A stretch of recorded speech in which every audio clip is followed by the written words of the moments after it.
Does it not work to use Polish remover? That's my fault. Sorry. Every time I see a bottle of polish remover, I think, oh, Hitler would have loved that. Wait, who's Heather? Who's a Hitler?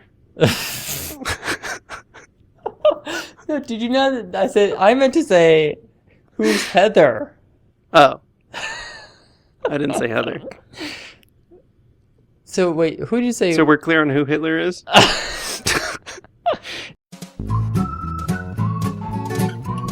Hi, Ashley. Good evening. How are you? Hi, Jay. It's good to see you. I'm doing pretty well, thanks. How have you been? No, let's talk about you. Okay. How's the last 2 weeks been treating you? Kind of stressful, actually. Uh-oh. So I had that meeting with the boss and the HR guy to help figure things out. And what was the result of that meeting, just to recap? The week after that meeting was going to be kind of, hey, let's figure out some last minute details. And then the week after that was going to be announcements. So that would have been this week. Right. Announcements would have been this week, okay. Right. And then supposedly the following week, preferably the Monday of the following week, was going to be the transition date. So it was going to be like 3 or 4 days, whatever, like the very next Monday, if they had been able to stick with the original schedule. And the announcement would have been company-wide. It would have been something along the lines of, hey, next Monday, don't freak out, because Ashley's coming in as Ashley instead of birth name. Yeah. Yes, that is correct, Jay. And also mention about the pronoun thing. In the bathroom. Right. Uh-oh, I think I struck a nerve. Well, I didn't mean to. It's not a nerve with me, is the thing. Is that... Well, I'll let you tell the story in your own way. Right. Why have the last couple of weeks been stressful? It was supposed to be these last few details, and then announcements and stuff. And so, my boss is not very proactive about updating me on things. So, he would just kind of not think to tell me about stuff. So on the Tuesday after the meeting with the HR guy and the boss, there was going to be an executive call between, the executive team. And this was something that they do anyway. They just have a regular Tuesday executive call. Okay. Right. The idea was on the executive call to kind of get them in the loop and at least kind of get them up to speed on things. Because to the credit of the HR guy, my boss, they had kind of mentioned it to the big cheese, just in the general sense, but hadn't given him all the nitty gritty yet. And it was good because you don't want too many cooks in the kitchen on this kind of thing. So that was the executive call. And then for some reason, that was delayed until Wednesday. Their normal, regular executive call was delayed? Or just the you part of it? No, the whole thing. Okay. Although it could have been partly due to me, for all I know. Yeah, maybe. Yeah. So their executive call, which was going to be Tuesday morning, then became Wednesday afternoon. And so after the call, I checked with my boss and asked him, how did the call go? And he said, we still have to check with the lawyers about some things. And I was thinking, okay, all right. And then I think it was a Thursday. No, I believe it was a Friday of that week that I then checked with them again about, have you heard back from the lawyers to get things resolved? And they said, well, it's the bathroom thing, and we're just trying to cover our bases, blah, blah, blah. So that was Friday, and I knew that, things aren't quite, if the loose ends aren't tied together, then they're not going to be announcements next week, in all likelihood. So then, on Monday, I asked my boss, have you heard any updates from the lawyer thing? No, I'll ask him today. Then I'll get back to you. And of course, nothing. So then Tuesday, I checked with my boss. So did you get those updates from the lawyer guy? Oh,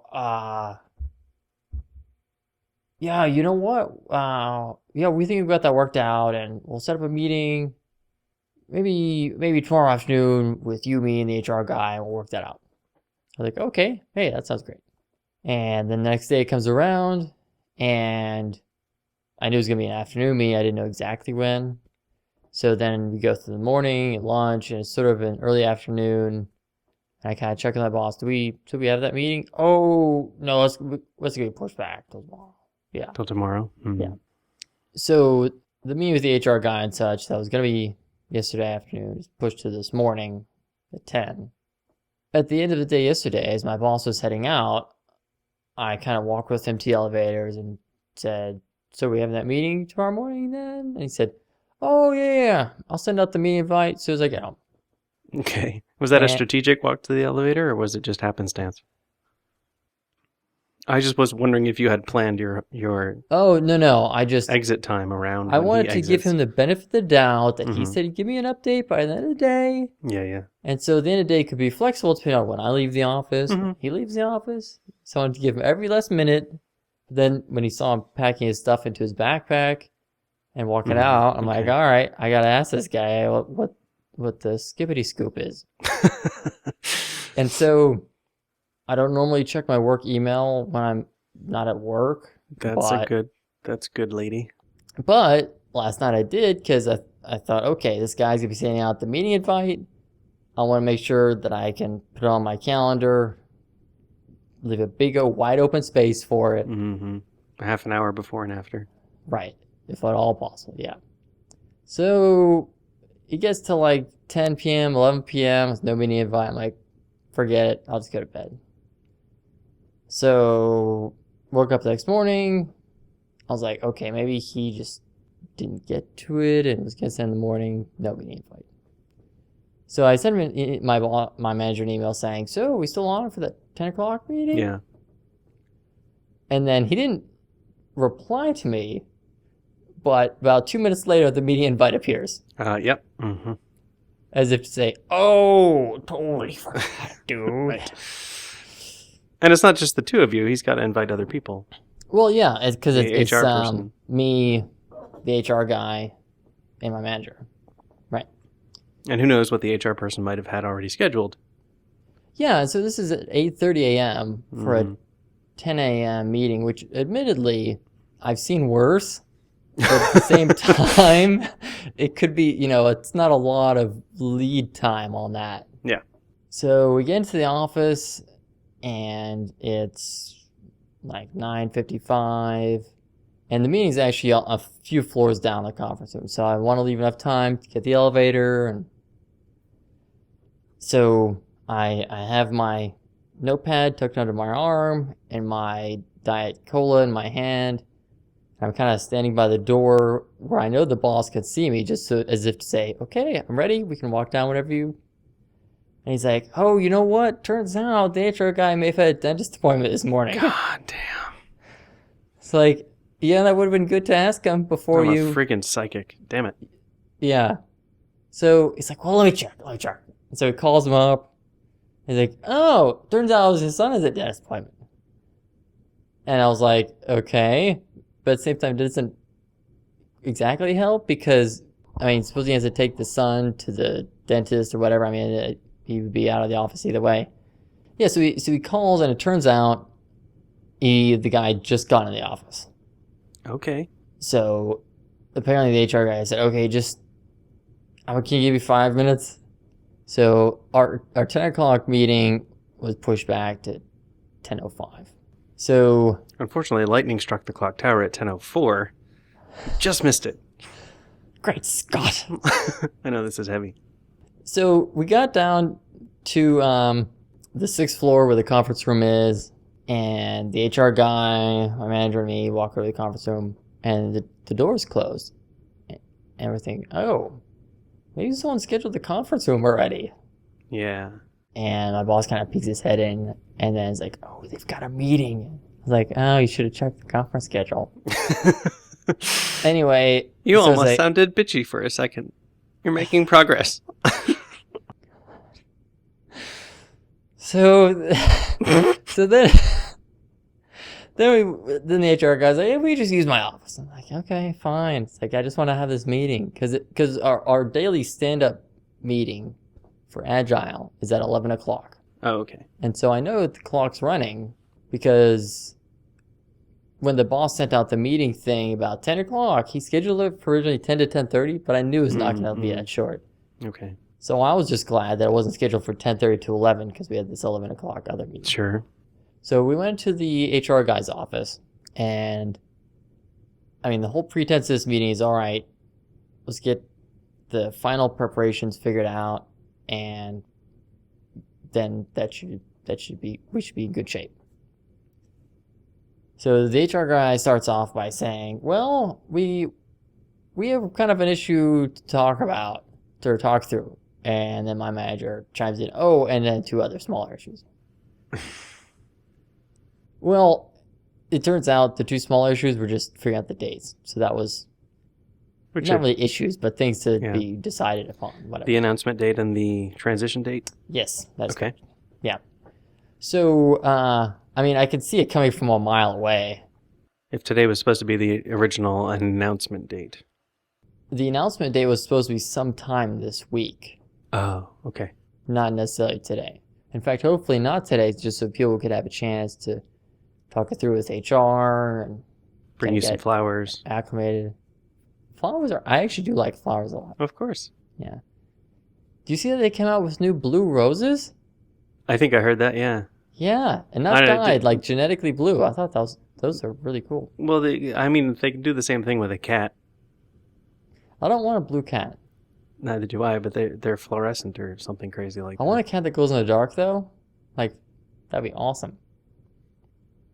Anyway. What was the larger issue? It was the bathroom thing. Because, yeah. So how did they just... I don't know that they tell you everything, but how did they conclude that it was going to be an issue? Was it a lawyer? Was it a coworker? Well, so it was during that first meeting from 2 weeks ago or whatever. So I printed out those booklets for them from HRC, Human Rights Campaign, as far as workplace transition and so on. They kind of went through general guidelines and so on. One of them was ensure arrangements have made for bathrooms and other facilities. And then it went into more detail about transgender people, once they're presenting as a given gender, should use the bathrooms and other facilities like other persons of that gender. Which, yeah, duh. Well, anyway, so during that initial meeting from 2 weeks ago, they kind of furrowed their brows a little bit about this part and they said, well, most of the rest of the things were fine, but they would have to kind of check with the lawyers thing. Huh, wow, all right. Because all this kerfuffle over peeing. Well, and they're worried about things like, oh, is there some law in the books about people who have an XY chromosome can't use the ladies' room? Well, you are in Texas. God.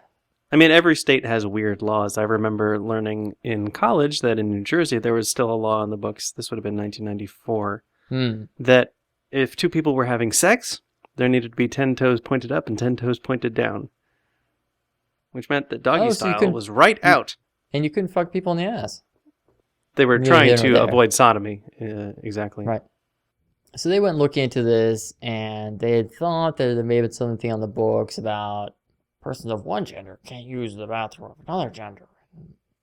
Or something. But I distinctly had the impression that it was one of these things that's been on the books for ages and ages. And, I mean, police aren't going to do spot checks on who's in which bathroom. Yeah, but lawyers aren't concerned with enforcement. But at any rate, so essentially what they went looking for is a law that explicitly said transgender persons may use the bathroom of the gender with which they're presenting. They wanted something black and white like that. Did you get the feeling that there were some people who were hoping not to find that? it wasn't so much that they're hoping not to find that, but essentially they kept coming back to this idea of harassment, that if they let a quote unquote man use the ladies' room, they could be liable for harassment suits. You would think that all of this would come down to company policy or building management or something, because I'd have a hard time believing that there were any laws about restrooms at all, because they're in either they're private. You're in a private building. It's a office tower with several companies in it. Yeah. But anyway, they're worried about this whole harassment thing, and I mean, I am like other transgender persons. I'm not a sexual predator or whatever. It's like I just want to pee and then wash my hands and then I'll walk out and that's it. So they kept coming back saying, "Oh, we could be liable for harassment," and I mean, I suppose whether or not they would be quote unquote liable could be maybe undefinitive. I don't know, but at the same time, I also made the case to them that over weekends or evenings when I'm going to the mall or to the Barnes & Noble or to Whole Foods, if I need to pee, I'll use the ladies' room. And I've had no issues at all. Yeah. So this whole thing's it's just infuriating in the sense that, I mean, what, do they think I'm going to be a peeping Tom or something? Like, I'm just a girl that needs to pee, like. So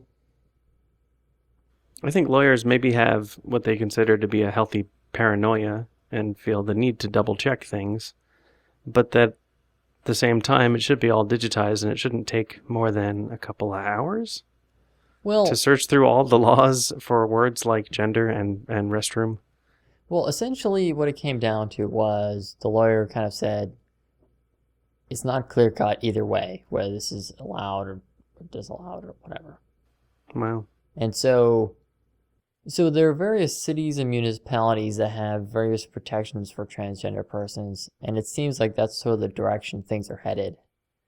So to me, it's almost like when Gavin Newsom in San Francisco wanted to marry gay couples before the law explicitly had allowed some of that. In the sense that it's overwhelmingly the right thing to do, and I think also that it's certainly the direction in which the country was headed, or it is headed. And along those lines, I think that the landscape is changing legally and otherwise as far as transgender protections and the like. And so, from my point of view, it's a matter of being on the right side of history, as it were. Mm-hmm.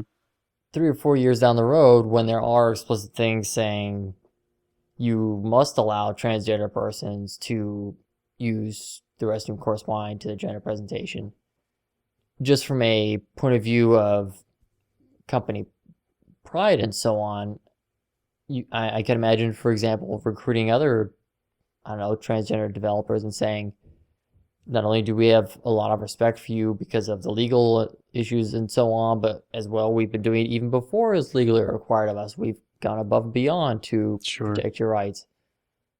It just seems like they don't have a spine anymore, that I was really kind of disappointed. You remember we were talking earlier about how the statistics that you uncovered seemed to indicate there was maybe between 0.5% and 1% of Americans who were transgender. Right. Even if just in their own heads. Do you think that percentage would increase if people felt more welcome? Yeah. Oh, yeah. Yeah. And just to clarify, as far as when you say in their own heads, I did that for the audience. Sure. I would go so far as to say they're transgender in general as it were, but perhaps unable or afraid to transition to their gender identity. Have you talked to any of your female coworkers about the restroom issue? Yeah. What do they say? Totally fine with it. Yeah. Is it something that you brought up, or is it? My manager went to talk with the female employees in our group, sort of like the ones that he knew you were already out to. Because you're out to Right. the whole team, Yeah. just not the rest of the company. So Okay. yeah, so it said, I mean, knowing my boss, I could see him saying something like, "So if we hypothetically had a," I mean, I don't, but he brought up the subject one way or another and said, "Would you feel comfortable or uncomfortable if there was a transgender woman in the bathroom?" It's like, no, that's fine. I don't Yeah. mind. Yeah. Okay. Because We got doors on the stalls. well, and yeah, well, yeah, Here's my point. I've been in places that had unisex bathrooms, right. and they were fine because there were doors on the stalls and curtains in the shower. So right, so I mean, my manager made mention that we've gone back and forth with the lawyers a couple times. Where he sort of had the stance of, "Oh, our hands are tied. So sorry." That And was during your meeting today? yeah, And yeah, so he was telling you that the bathroom situation was not going to end up ruled in your favor? Is that what right. that meant? Yes, But that they still wanted to go ahead with the announcement and the transition. yes. Then what happened? So I was aware that maybe I couldn't change their minds, at least not at that point. But I nonetheless felt that I had to give it a shot, that I had to at least make the case as I could, even if it might help jog their memory in terms of other possible solutions. Okay. Because, for example, maybe hypothetically, there was some executive bathroom somewhere that was a single stall thing, because I've heard of some companies having that. Because maybe even if there was this hypothetical thing, maybe they'd kind of ruled it out. But so I had a couple other concerns or methods of persuasion that I thought I could offer to them. So, I mean, one of the things I mentioned was, and this is something I read about in some of the documents relating to transitioning at work, that you can kind of treat it as far as a perspective of the principle of least surprise, which is to say that if you have a person wearing a skirt and with breasts who walks into the men's room, every person will be surprised every time. Right. At the same time, if that same person walks into the ladies' room, there's just much less chance of that kind of thing. Okay. Shades of Socrates there. I like it. Sure. So that was sort of the theoretical argument, as you were, that I made to them. And the additional one that I felt was on the practical side is that, so the company I work for is on the 15th floor of this office tower, and there are maybe 3 or 4 companies on the floor in total. And so there's one down the hall, some investment firm. I don't pay that much attention to them, but it so happens that there are a couple of guys that work there who have arms like tree trunks, and it's quite obvious that they like to work out. And they may or may not be on steroids, I don't want to say, but yeah, so they're jocks. We'll say that much. Okay. Right. Anyway, so these guys are meatheads maybe, but I guess they're good enough to do this investment thing or whatever they do with this other company. But they have the type of personality that is unsubtle, that Okay. from a practical standpoint, if I were to be presenting as my gender identity, and if I were to use the men's room, I would be concerned about my safety. Wow. All right. And you said this in the meeting today? Yeah, I mean, maybe these guys are puppy dogs, but I wasn't really sure. I mean, they could shove me around, or I guess it just struck me that this whole idea of harassment and so on, they only saw from one side of the street, as it were, that they seem to discount the idea of the harassment I could face. Really? Well, it was revealing when they talked about how they approached the lawyer. Okay. And asked questions of the lawyer.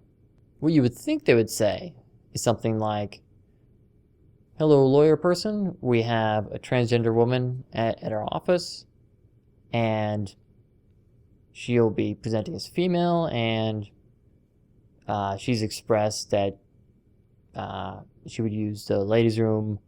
What are your assessments? I'm going to guess they didn't use the word transgender or presenting.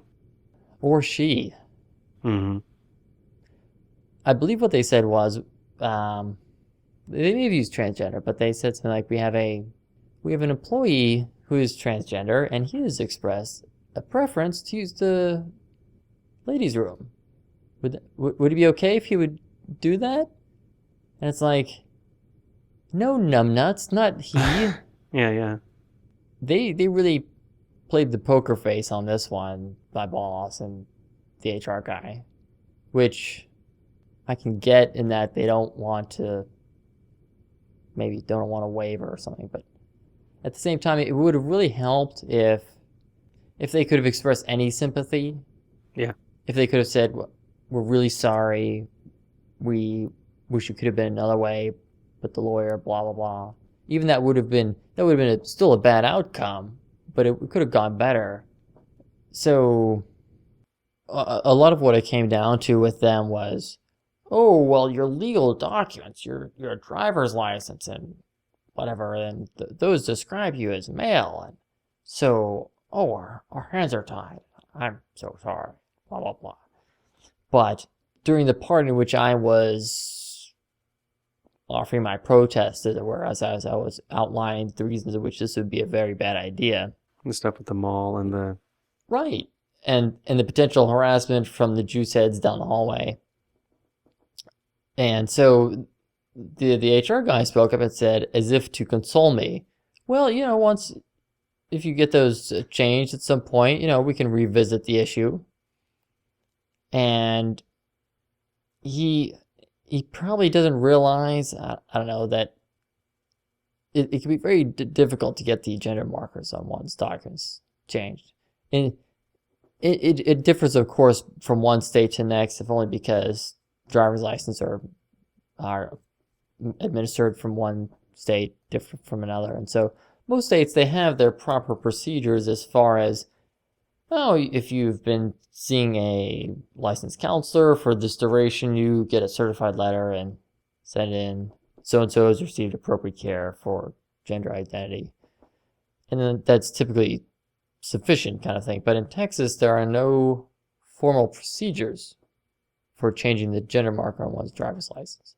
So essentially, you have to petition a judge and convince him or her that your driver's license should be changed. And if the judge is transphobic, well, then you're kind of screwed. And you can find another judge, but of course, you kind of need a lawyer to sort of navigate some of this, so it can get expensive if you rack up a lot of judges.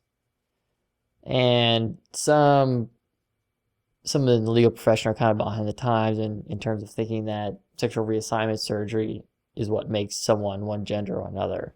Yeah. When, of course, not all people can afford that, or some people find that aspect to be not as high a priority as other surgeries, like I think FFS we mentioned on the other show. So essentially what it means is that depending on various other details, but there could be a scenario where, at least according to this statement or anecdote from the HR guy, that I would have to go through SRS and whatever just to be able to use the ladies who officially at work, which is, of course, complete bullshit. I mean, I would have much preferred if they just could have said, oh, you know what, we hear your concerns and we'll revisit this in 60 days or 90 days or something like that. Because honestly, I think a lot of it is just that they probably don't realize how different I look when I'm dressing in drag at work versus when I'm on my own time. I mean, yeah. So what I expressed to them was that even the idea of thinking about transitioning and then to use the men's room was making me feel nauseated. Even just thinking about that I was extremely uncomfortable with the idea. And I went as far as to say that if there was no other solution available, that I might sooner drive to a nearby business and use their bathroom. Didn't we talk earlier about you going to a different floor? as one alternative? Well, or the other floor thing, though I didn't. You wanted to make it seem drastic when you were talking to them. Yeah, I wanted to make it seem as stark as possible. And indeed, the driving to nearby business thing, given that I hadn't scoped out the other floors, I couldn't rule in that option. So exactly. Yeah. That does seem rather absurd. I assume you guys have a parking garage? Even if you figure best case scenario of 5 minutes to get to the car, 5 minutes to drive there, use the bathroom, I mean, it's like half an hour. So as this discussion was wrapping up, the HR guy, he finally said to me that, well, what we have here is the best advice from our lawyers, and this is the official position of the company, and what we also realize is that we can't control what your actions are. Oh. And I was like, huh? And then he went on to say, and if you decide to follow your own path, please don't tell us about it. Nice. So I was like, hey, you just give me the wink wink. Right. Subtext. Captain Subtext was saying, you can use the ladies' room. If we get sued, there's a problem, but we probably won't get sued. Or namely, that if that it would fall onto me, as it were, that the company could wash their hands of it and I told her to blah, blah, blah. Yeah. Interesting. Right. So, at that point, that was kind of encouraging, actually. What made it weird was, I may have scrunched my eyebrows or something at the time, because I sort of like, oh, I get it. I know what you're saying. It was weird, though, is that the HR guy then said, but that's not a threat or anything. I was like, no, of course not. I was like, if by threat you mean a secret hint that I can, or I didn't mean that to be threatening or something. I can't think of what, if you decide to follow your own path, might mean it, unless it means, given the context that we were talking about the ladies' room for the last 15 minutes, you can use the ladies' room. When you first said it, I thought maybe he was hinting at you, finding employment elsewhere, seeking other opportunities, as they say in the HR world. But given the context, I don't think that that's what it meant. Yeah, so, right. So that was sort of that part. And then after that, but those are two other minor issues, which were just figuring out dates and stuff. So basically, next week, they'll figure out, or they'll make announcements sort of at very small groups at a time. And then the Monday after that would be the transition date. Did they tell you how they were grouping people in order to tell them, and why? I believe it's sort of by tiers of authority. So basically like one rung down of the subordinates below the HR guy, and then one rung down of their subordinates, kind of thing. So that part went actually mostly fine. How would you grade that meeting? It sounds like maybe a B-. Yeah, on average. Though it started out like shit, but it got better at the end. I mean, he could have given me the wink wink like much earlier, or Maybe he was waiting to see where your reaction was before he decided to wink. Yeah. Wouldn't put it past a human. How many days from today until you get to wear a skirt to work? 5 business days. 5 business days. So today's Friday, next Friday, or the Monday after? Monday. Hooray! Hooray! Ashley's happy. That's cool. Yeah, and Ashley may have to buy some champagne or other sparkling wine. Yeah. But I will only open it on the evening of the transition date. Sure. Because until the transition date happens, they could still fuck it up and oh no, it's gonna have to be the following week. Yeah, that's already happened once. Yeah. Who will you open the champagne with? I may send out an email to sort of what I call my tribe of local friends and say something like, hey, if you want to stop by for a drink tonight, feel free. And check out my suave legs. Svelte. I meant to say svelte. Okay, so there's more to the story then. Ooh! Yeah, okay. I know. And so what happened this afternoon was there was a meeting in the conference room between my boss, the head QA person, and our lead business analyst, which is also our only business analyst. Well, they walked in there and they were kind of in there for a while, so I was thinking, Oh, I have a hunch about what they're talking about. Is this 'Cause this business was- analyst somebody that you'd already come out to? Yeah, he's Okay. one of the guys in our group. Yeah. What I learned later was that he wanted to put them in the loop about the bathroom thing and blah, blah, blah, blah. But so it turns out that during this meeting, the business analyst, he came up with an idea, which is that there is a workout room a couple floors down that employees can use.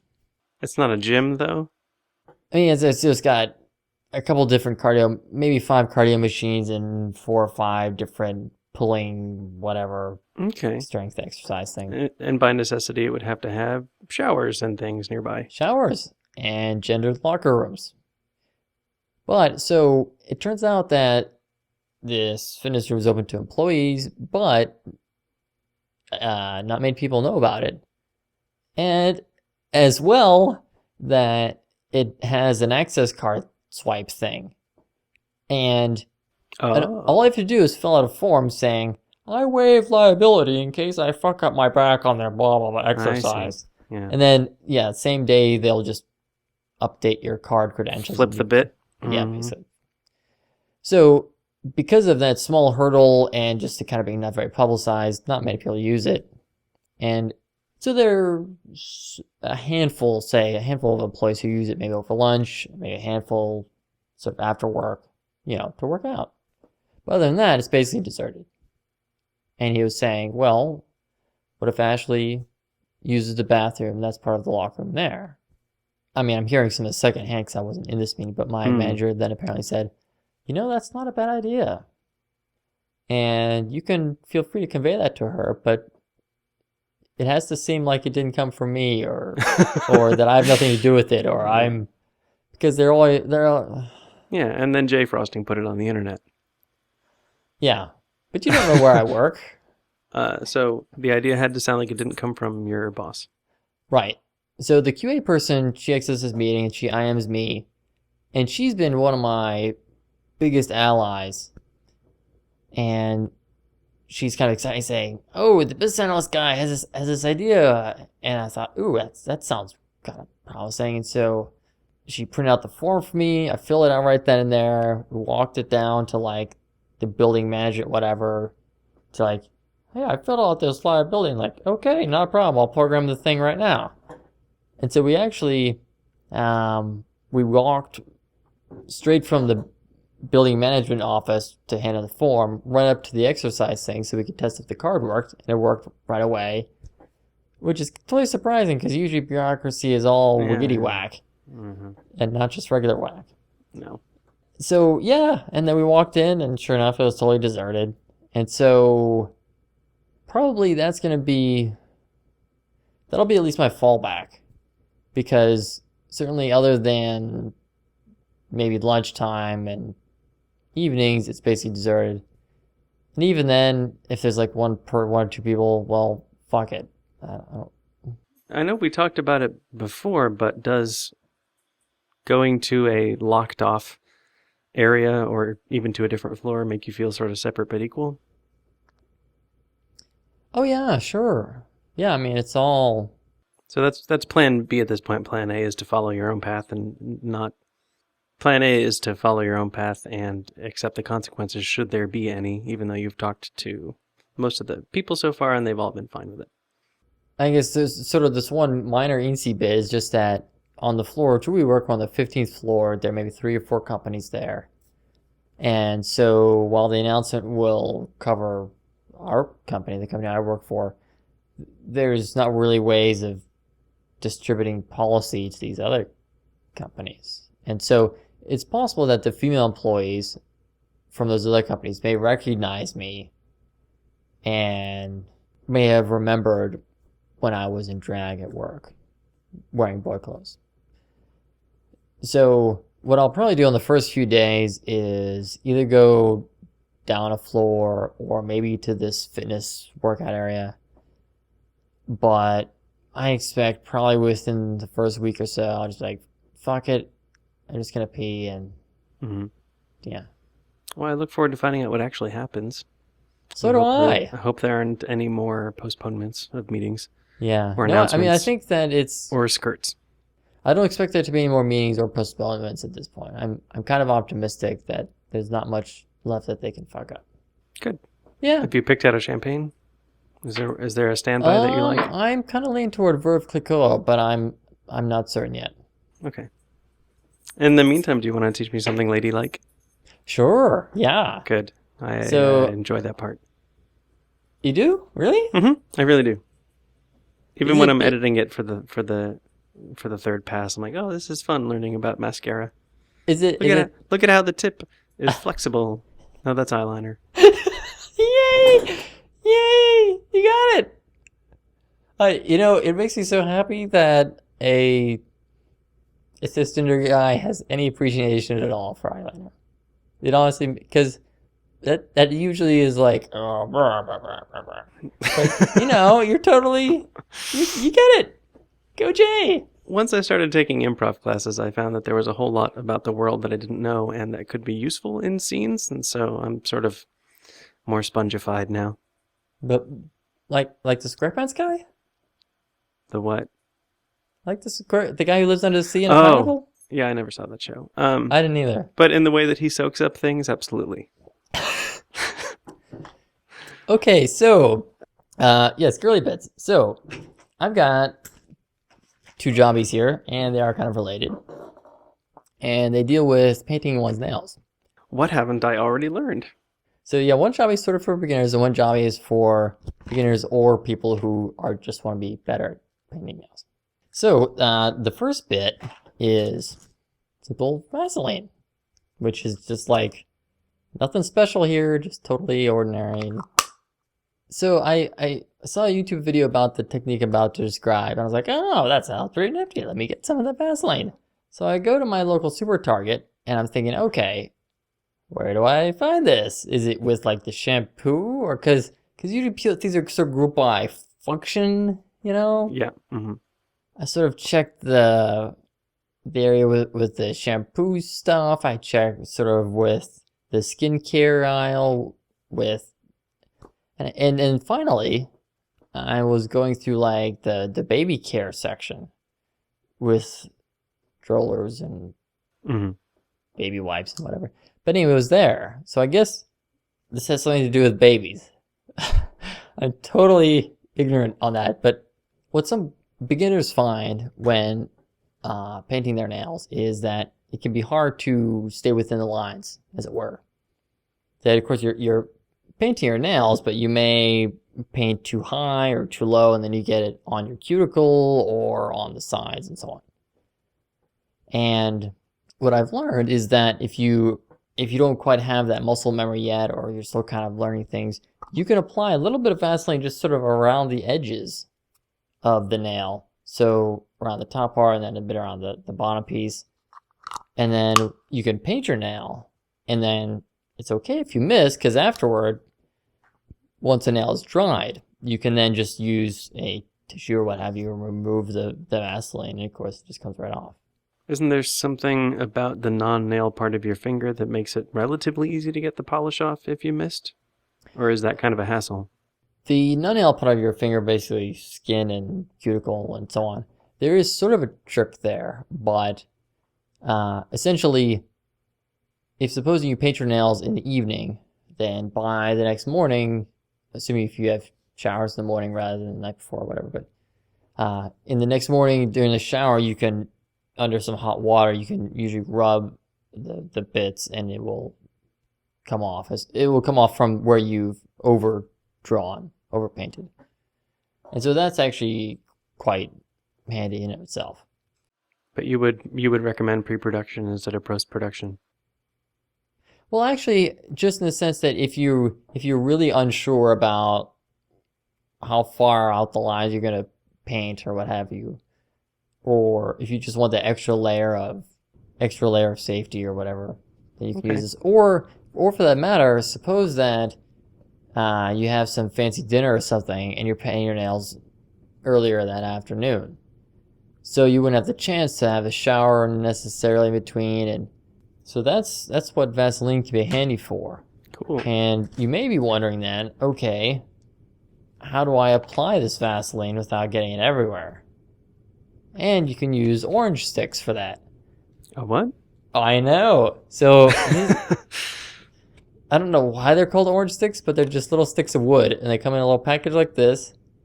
And I've got a couple here, just sort of to show you. But I don't know, they're sort of like chopsticks, only shorter and with pointed ends. Yeah, here we go. You sort of. All right. Yeah. So maybe like overgrown toothpicks or something. But anyhow, so you can see how it's got this point on it. And what you can do is just sort of dip that into the Vaseline, and then you can use that to apply. Because, of course, if you try to use your fingers, then it gets just everywhere, and it's awful. And these are reusable, I assume? Oh, yeah. Okay. Yeah. So that can be super handy for if you're just a beginner and you want to kind of get more confidence with things or so on. Are there some nails that it's more likely you're going to miss when you're painting? Does it depend on the size? There are different viscosities with nail polish. Okay. They're not designed to necessarily have different viscosities. You don't buy the one it doesn't say, there's no starburst on the bottle that says this one's goopy and this one's soupy. They just work out that way. So some of the ones that are very sheer, that are very thin in viscosity, and some of those polishes may require not just usual 2 coats, but maybe 3 coats or 4 coats. And it could be that once you're applying all of those, I suppose that there's a 10% chance of missing on each coat, then just more coats kind of creates that issue. Oh, okay. Right. Cool. Then there's the other bit, which is also orange sticks. Well, so orange sticks are handy for applying Vaseline. Yeah. But also, there's another use that they're good for if you're kind of more intermediate or just generally better at it. If you overpaint a nail, so I'm just picking this one. Okay. And it's like, oh, whoops, I just overpainted that one. And then you can just kind of use a pointed job and go, boop. Okay. And, yeah. And typically, you may think, well, why not just the shower thing and do that all the time? And you can't do that, but at the same time, the more misses you have, the longer it's going to take you to rub in the shower. And it doesn't work to use polish remover on the skin or your cuticles if you've overpainted? It can work, but the issue then is, okay, how do you get nail polish remover onto this 1 millimeter wide area on the side of your nail without getting into the middle of the nail? Very, very small cotton balls. Well, even if you take, say, a Q-tip or the like, that still has a diameter of maybe, I don't know, 1/8 of an inch or something. Mm-hmm. But essentially, I mean, there are cases, I'm not poo-pooing the idea entirely, but there are cases where you can use that technique. But I find usually that it doesn't quite have the precision to allow you to get just exactly that smidge without also ruining the actual body of the nail that you've painted. Okay. So what I'll usually have with sort of my nail polish painting setup is I'll have a couple of these orange sticks and a tissue that I've just laid out flat. And then as I wipe off bits, I'll then wipe off the orange stick just to get the polish off of it. Because if you don't do that, then the next time you try to wipe stuff off, the polish that was just on there will be wiped onto your nail, and then you're... Right. So in fact, I don't know if you can see this on the video, but you can see sort of the tips of these are like stained purple or whatever, just from little bits of nail polish. Nice. So while orange sticks do last for a long time, I mean they're wood for crap's sake. The one downside is that the tips start out being very nice and pointy and sharp and with high precision, but as you accumulate little bits of polish there, it sort of becomes dull, as it were. And so it's not as fine a point on it. But, I mean, for goodness sakes, this pack of, this was 4 of them, and it may have been $1.99 or something. And, yeah, they last a long time, so. Yeah, it's pretty economical. You just sort of a can't-lose sort of thing. Awesome. So, yeah. And orange sticks is just sort of, by the way, that's the generic term. It's not a brand. Here they're called nail care sticks. Right. So, but if you're in the sort of the makeup aisle near the nail polish remover and the nail other stuff, they'll usually have a rack of these guys hanging out. And the Vaseline is near the baby stuff. That's at least where I find it. It may be sim-linked into other parts of the supermarket as well, but at the least it should be near the baby stuff. Okay. Yeah. Cool. Yeah. Thank you again. Oh, it's my pleasure, Jay. It's good to hear about that and about the ladies' room saga. Who knows? Maybe there will be an entire future episode more about the ladies' room. I would certainly like to hear. I should jolly well hope not. I mean, it should be just like, oh, Ashley needs to pee, and then the end. We'll have to leave it there for now, but I'm excited to see what happens the next time we talk. Yeah, so am I. Should be good. All right. Thank you for taking the time to talk with us. We will catch up again soon. That sounds fantastic, Jay. Good night. Bye.